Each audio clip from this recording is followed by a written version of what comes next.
I remember years ago when I first sensed that we had really lost something incredibly precious. It was as if we had lost our balance with ourselves, with the world, and with the cosmos. I set out on the road and talked to many people in my search for answers. I spent time in remote places, listening for the intimations of my soul. I gazed into the past, looking for a thread.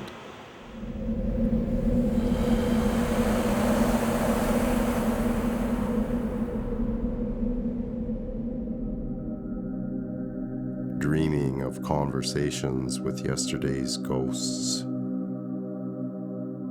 Those luminaries whose journeys took to similar roads. If a government commits a grave injustice, the citizen must withdraw cooperation. The case of the human shadow is far graver and is grossly underestimated. I heard the trumpets and the strings like the call of the archangels. I say, yeah, I think it is trivial. That's why I don't understand why you're using the big stick of the criminal law in relation to it.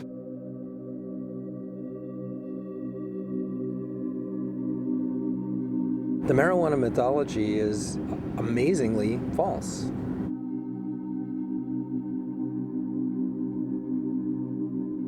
I think it's a time that we start stepping forward and saying, listen, there's nothing wrong with what we're doing.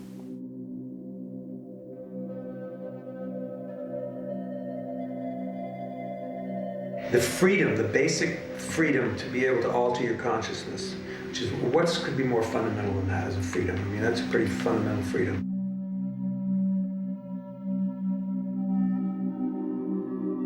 This, to me, is medicine, not just a recreational drug. It's important that we go to jail as warriors, not as victims of prohibition.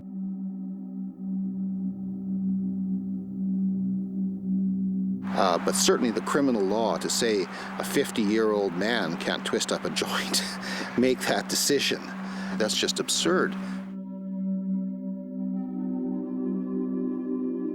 Imagine that you are facing death and you're in an incredible amount of pain, and you found something that relieves the pain and also brings you a sense of joy.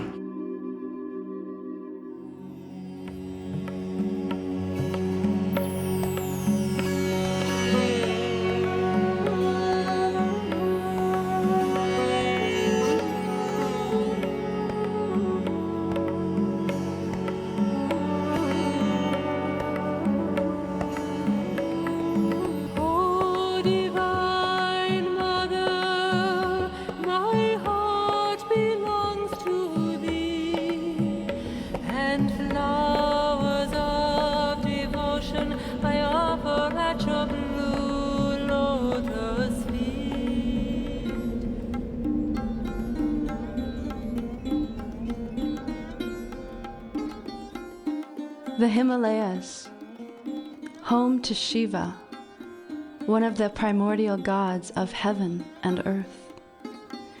Here Shiva lives in perfect harmony with his consort Parvati. But it was not always so. There was a time when Shiva was seldom at home. Leaving Parvati behind, Shiva would travel afar to consort with other goddesses, and balance was lost.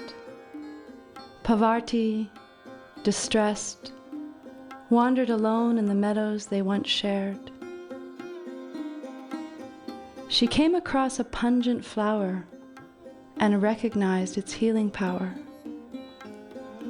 When Shiva next returned home, exhausted by his exploits, Parvati gave Shiva some of this medicine she had found. And in the darkness of the night, Shiva consumed the pungent flower. Its powers triggered a reawakening, a recognition of Parvati's divine nature, an awareness of the imbalance. The stars of Parvati's longing and the planets of Shiva's revelation were united, and they became one.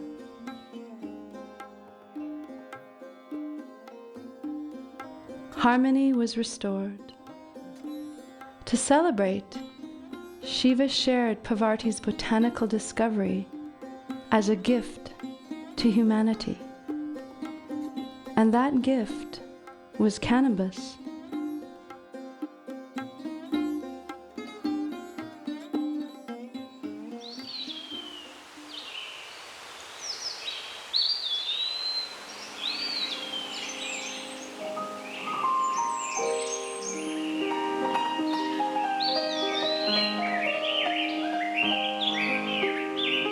Here, she is naked.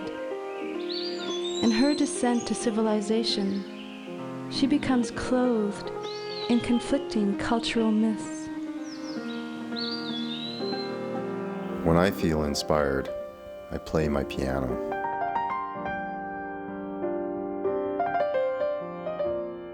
It's like making love with the muse. She brings me insights and feelings about what's happening in our world.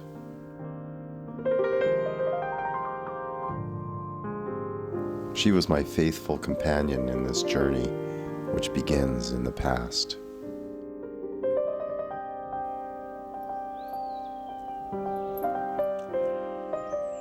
Since the dawn of civilization, myths have been used to inspire and to oppress. Cannabis, one of the earth's most ancient medicines, remains shrouded in contradictory myths.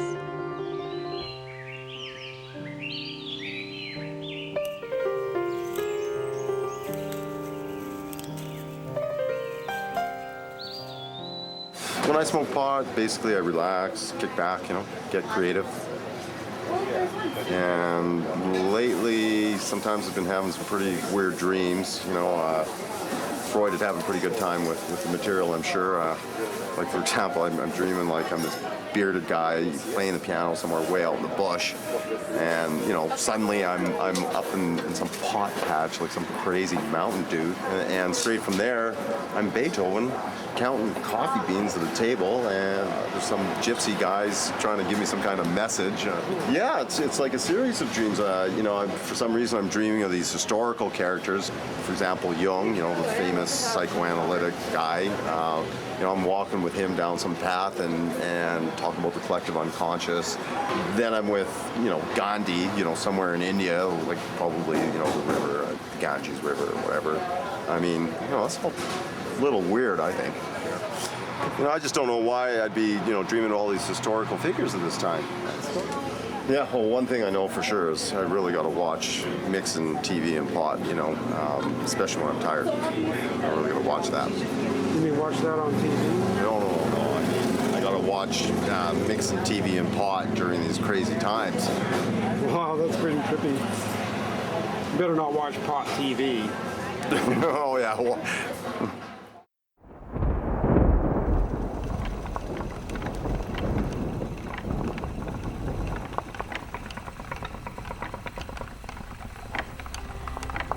no one knows exactly when cannabis was discovered. Found in Mesopotamian pottery and fabric over 10,000 years old, it provides some of the oldest evidence on Earth of human industry.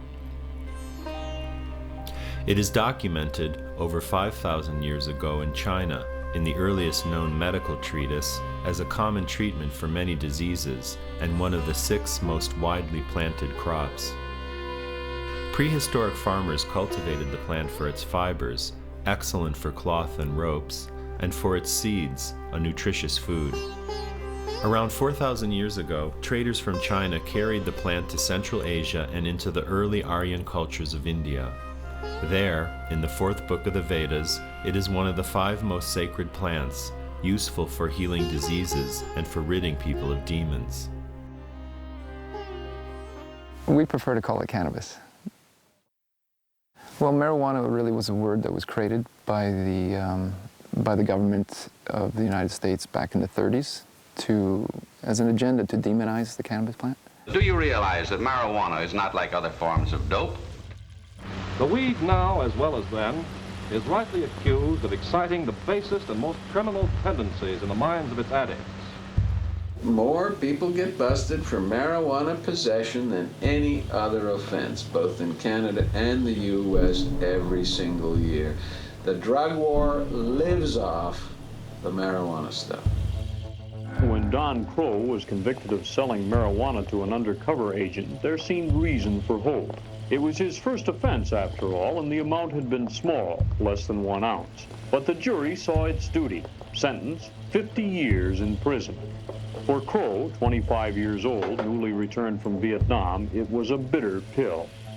In the last 15 years, 7.5 million Americans have been charged with a marijuana offense. In the last year, 760,000 in the year 2004. Marijuana arrests are going up in the United States and Canada every year. In Canada in 2002, the last recorded year, we had 90,000 marijuana arrests. Spectacularly large numbers of people being arrested for possession, for cultivation, for distribution of marijuana. Your daughter is a psychopathic case. She is on the verge of insanity. She has marked symptoms of drug addiction, and I strongly believe she has been using marijuana.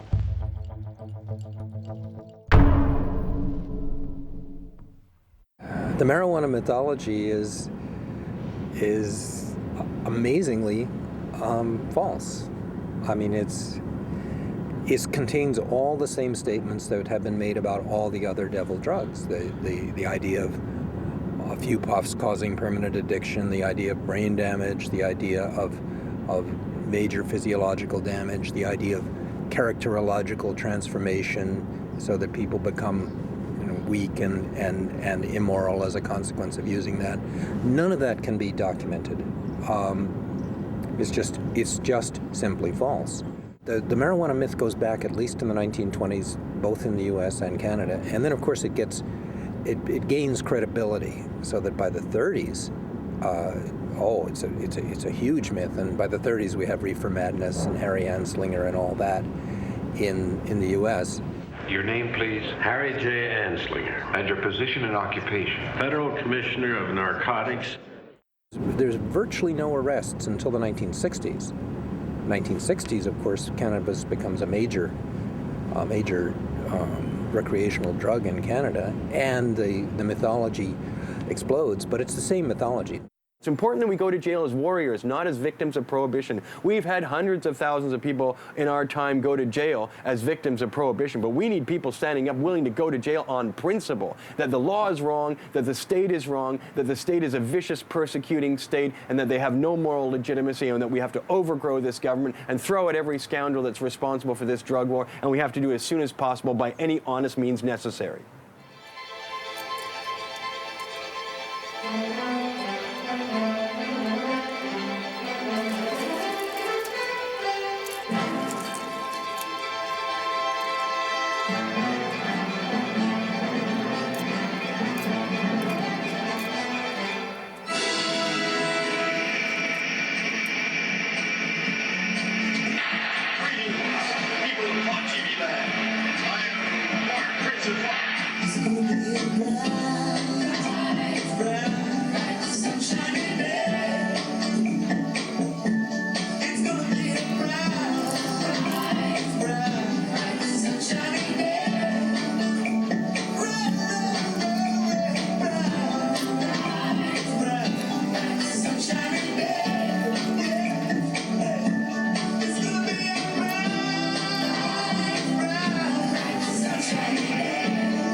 The position of the magazine has always been that it's so incredulous that marijuana has been illegal all these years, that therefore there must be some kind of a conspiracy. The Treasury Department intends to pursue a relentless warfare against the despicable, dope-peddling vulture who preys on the weakness of his fellow man.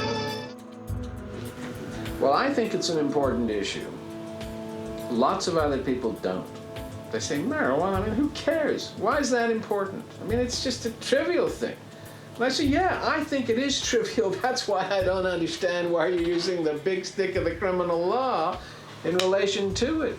You know, surely if we're talking about protecting civil liberties, it's as important, maybe more important, to ensure that the government isn't interfering in benign conduct that's insignificant and has no impact on others. The most dangerous thing to any government is a critical questioning of authority by its citizenry, because those people don't accept the moral legitimacy of government that acts immorally. Those people will not sanction immoral actions by a government, and so they present the biggest threat. In a Persian text from the 7th century, it is named as one of the most important of the 10,000 medicinal plants listed. And for the Sufi Muslims, who regard ecstatic revelation as direct communion with Allah, the use of cannabis was a sacrament. Moses, in Exodus 30, was instructed to prepare an oil of anointment with myrrh, cinnamon, and cannabasum, believed by many scholars to refer to cannabis. Numerous practical and medicinal uses and its toleration of poor soils, cannabis played a prominent role in the rituals and pharmacopoeias of many early people. Greek and Roman physicians also used cannabis in their prescriptions. And with the expansion of the Roman navy, a key part of its growing empire, and the rise of other seafaring nations, including England, Portugal, Holland, and Spain, the cultivation of hemp for ropes and sails became commonplace. And if you read Emily Murphy, writing in Maclean's magazine, very, very popular writer under the name of Janie Canuck, you read her stuff on marijuana written in the 1920s, you'll see that marijuana is a drug which drives people absolutely insane, causes them to become permanently addicted, all the rest of it. Now, she was picking it up from American sources that were saying the same thing. Here is a most tragic case. Yes, I remember. Just a young boy. Under the influence of the drug, he killed his entire family with an axe. When I was 16 years old, they brought us into the auditorium at the school that I went to at the time and made us watch Reefer Madness, which was this incredible propaganda movie that they had done. And we were stoned, and we were watching this movie, and we're going, wow, you know, and then laughing when we walked out. Never believe anything the government would tell you after that, because if they would lie to you like that, then, you know, how could you believe these jerk-offs, you know? The weed marijuana is grown in every state in the Union. Recently, in the city of Brooklyn, New York, a field of marijuana was found behind a tenement court. The weed was here being cultivated, regularly stripped and dried and sold in schools and at government army posts in and around New York. The dried leaves and berries are ground up and made into cigarettes by a simple hand machine. The deadly narcotic is thus quickly and easily prepared for its market. The sale of marijuana is even more difficult to detect and halt than the traffic in drugs such as opium, morphine, and heroin.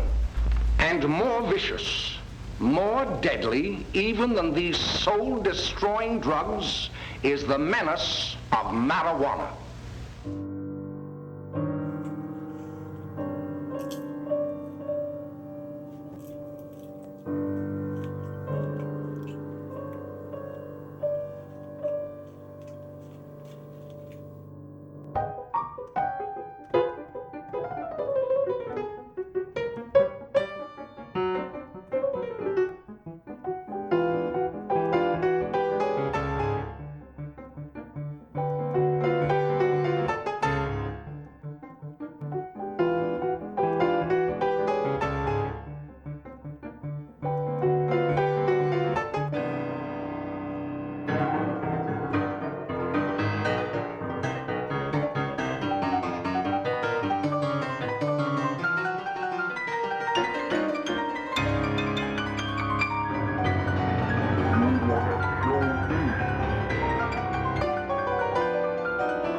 Wow, that's incredible.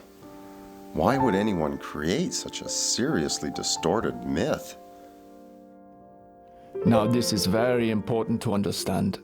Reefer madness is a myth that has been contaminated by false ideas and information. This is extremely dangerous psychologically. This contamination acts as a psychic virus, and I say this is as real or perhaps more real than a physical virus. For this psychic virus has the effect of producing a collective psychosis and a hysteria about this so-called demon weed. And now we are witnessing this psychosis is still prevalent today, and unfortunately people are losing their freedoms over it.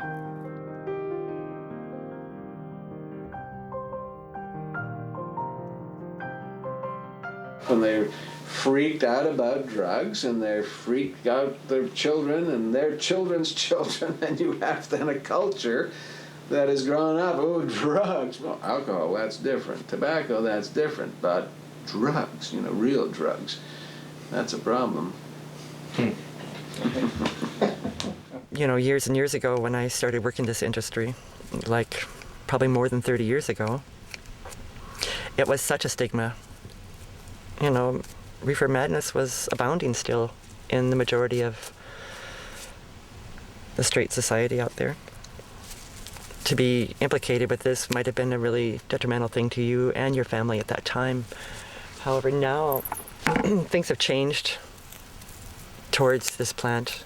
Like I said, so many people in this community, you might think they were straight and totally not involved with this plant, but this plant is really involved with them in their lives, probably on a daily basis, as a means of relaxation, comfort, rest, maybe pain relief. With the defeat of Napoleon in the Battle of the Nile, French troops were marooned in Egypt for a time. There, they developed an appreciation for cannabis resin, or hashish. Brought to Egypt by Syrian mystics 800 years ago, hashish had been used for meditation, to increase intelligence, and to induce visions. When the French troops returned home, they brought their new discovery with them. Soon their circle of appreciation spread to many scholars and intellectuals in France and Europe, where cannabis was regarded as an effective means to enhance creative thought.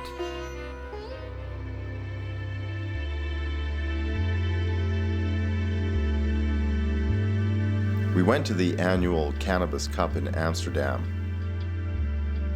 an ancient European center for arts and culture. Many people from around the world attend the festivities at the Cannabis Cup. Pipe makers, dancers, musicians, artists, and speakers doing seminars. And a lot of pot was smoked too. There are many cafes in Amsterdam where visitors can comfortably select their choice of cannabis from the menu.